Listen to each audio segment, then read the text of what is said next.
Hi, this is Tutor Nick P, and this is adjective phrase 37. The adjective phrase today is tit for tat. Okay, let's continue. If someone does something tit for tat, it is usually done in revenge or in retaliation for something done to upset or harm someone or harm a particular person.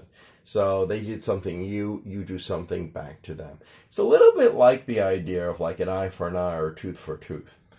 All right, let's continue. The origin of tit for tat is believed to derive from like an older phrase, tip for tap, okay, which used to mean blow for blow. So I hit you, you hit me. Even though blow sounds more like a hard hit.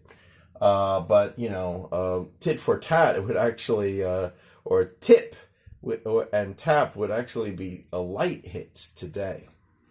Okay. For that just became a variant of the word. Okay, so it's a little strange because the original phrase was tip for tap, and that kind of went out, and the variant remained. So we still say tit for tat, but no longer tip for tap anymore. Okay, let's continue.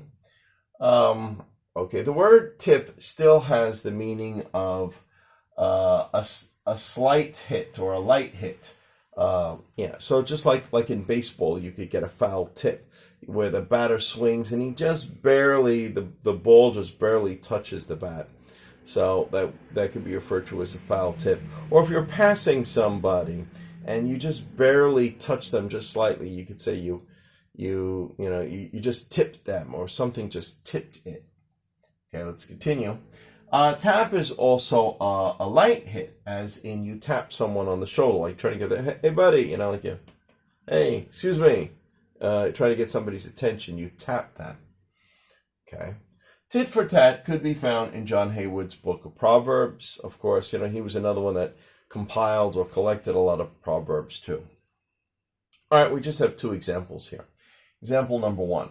In the trade war between those two countries, there were tit for tat cases of implementing duties on each other's goods. So if one country put some duties on that country, they turned around and did it back and forth several times. So they were doing it tit for tat. You do it to me, I do it back to you.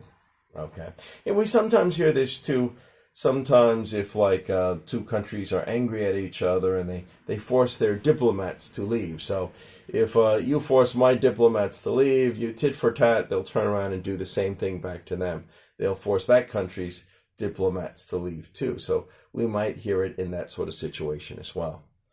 And the second one that we have here, those warring drug gangs have had tit for tat attacks on each other's members in a war over territory. Yeah, we often used to hear about this in the past, that these drug gangs, they think they have this certain territory, but two of them might be fighting about a small piece that they think should belong to them. So they will fight back to each other, tit for tat. Okay, anyway, I hope you got it. It was clear. Thank you for your time. Bye-bye.